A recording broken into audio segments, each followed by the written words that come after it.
Now I have these two incredible guests today, Ram and Lloyd Strayhorn, renowned astronumerologist and CPA. Is that correct? That's correct. CPA, Ram. So today we want to start off by you two gentlemen introducing yourselves and just giving like maybe a 2-sentence back about your background, what you guys do. Sure. Again, as you said, Ram Benetch, I'm a CPA. I've been a CPA for about 13 years now, and I specifically work predominantly in the hedge fund industry. That's what I do. Lloyd. I'm Lloyd Strayhorn, astronumerologist and an author. My forte is dealing with the metaphysical side of life and showing the connections of what we do and what we don't do, which is most interesting. So what do you guys think about the street interviews that we just showed you? Very interesting. Especially, I've always heard about there's no finance without romance. And I remember one time I'd asked a lady, I said, "What's your sign?" She said, "$." So I said, "Wow, that's interesting. That was the 13th sign in the zodiac, the $" you know." So, but I just think it's evidently the two seem to go hand in hand. There is a correlation that it does appear between couples who stay together who are more financially stable than those who aren't. It's just, I guess, maybe the pressure of things, or maybe just living in the city. Yep, I think the interviews showed a wide array of opinions in terms of what people felt. No romance with our finance is definitely true for a lot of reasons. I think since 2008, when we experienced the financial turmoil, a lot of women started, went back to work. They had to go back to work to support the husband who may have lost their jobs. There was a big job loss there. So the concept of no romance with our finances is very important. Actually, one of the highest reasons for divorce is because of finances. Another thing that I noticed about that segment, or the whole gold digger thing, I have a very comment about that. This is from a gold digger perspective. If you're a gold digger per se, the actual definition, you're not placing value on yourself. I have to agree with that statement, but what is your opinion, both of you guys can answer this, about the people that are like, well, I bring my assets, or I bring what I have to the table, or I'm good looking, I'm great, I'm this, I'm that, Well, looks will change over time. So finances. So that's the reality of it. And it's so interesting what he was saying about gold digging, especially women who at points in times when they're very young and attractive and think it's going to last that way. And then when times change via years that have gone by, the way they've taken care of themselves or not. And this goes for men too, because you got some men that also think they're players. Yeah, and they sit on their behinds. Numbers, astronumerology, horoscopes, your expertise has to do with relationships. Well, it's interesting. In my business, a lot of people, especially women, will say, how do I find what is called a soulmate? And a soulmate, I guess, is anyone that makes them both happy inside and out, and financially too, I would imagine. To me, it took me years to figure it out, but it is quite easy, and it goes by ways of elements in terms of the zodiac signs of the persons or the birth numbers. Okay. But what I do tell people is that if you look at our parents, their parents, who were married 40, 50, 60 years, I'm not talking about 40 weeks, 40 days, 40 months. It wasn't about the zodiac signs. It wasn't about the numbers. It was about, like, for richer or poorer, for sickness and health. So, Ram, now I'm going to ask you a question.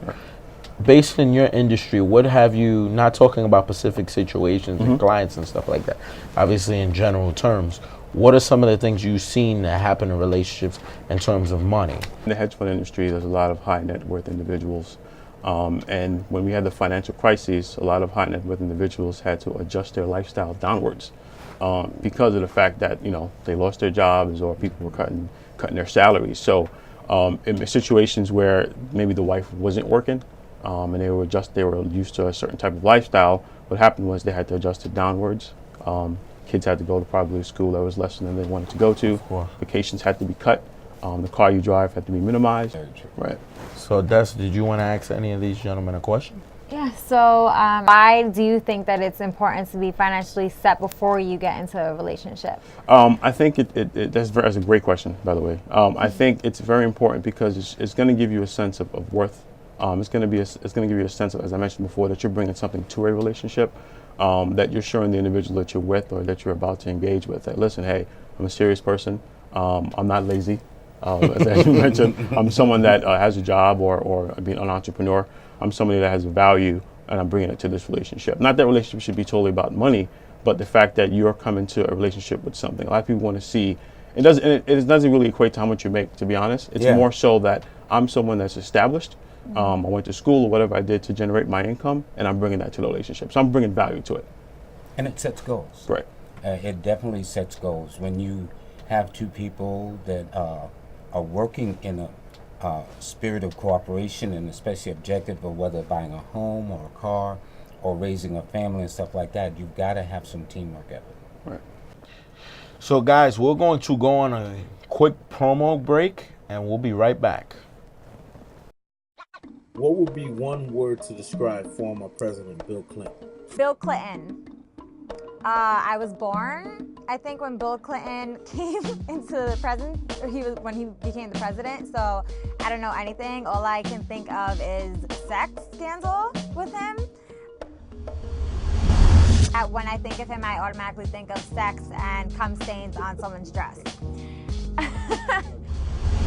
So when I think of Bill Clinton, I think of all the stuff that he's doing now to get back his reputation. He's an activist for everything on earth. He believes in gay rights. He believes in the rights of flowers and plants and things that people really don't care about. He is an activist for everything so that we can look at him and forget about his, sex scandal and things like that.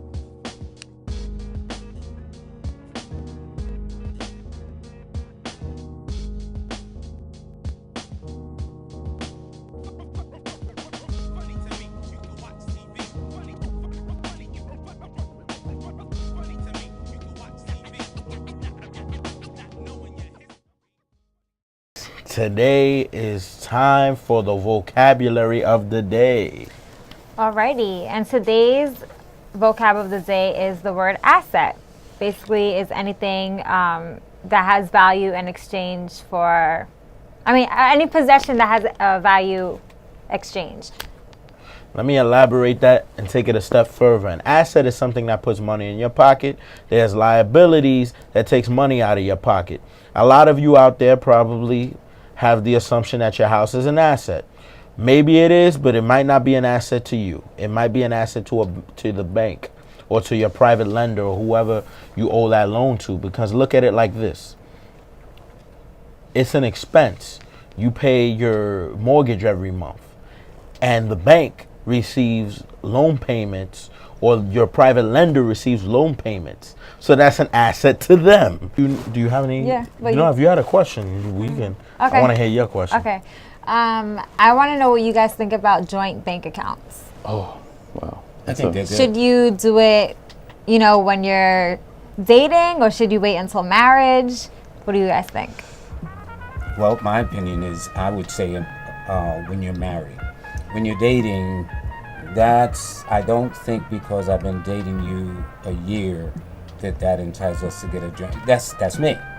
Everybody's got their opinion, but I think once you are married, I don't see anything wrong with having a joint account at all. And it's also a show of trust, mutual economic respect for each other, and all a part of the goal setting. And as a married man, what do you think? That's a great question. Very relative, to be honest. I think that a joint, there's nothing wrong with it. But I do think there should be a sense of individuality, personally.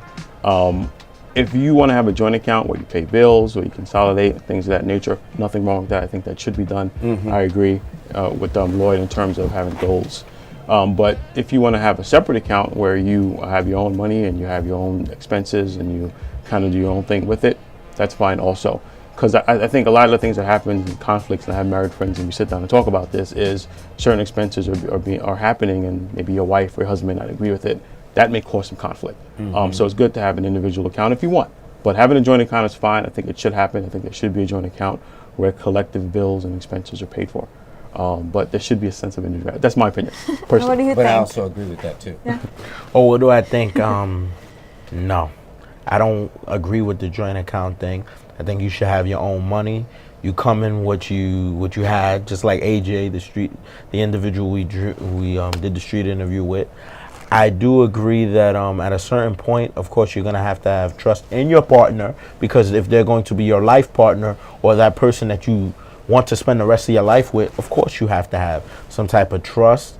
Joint bank accounts, I can see how one day you make a mistake, somebody taking out all of your money and not having any money, that can be problematic. You understand what I'm saying? Yeah. You know, I was raised kind of different. I was raised a little old school. You know, you have your money, they have their money.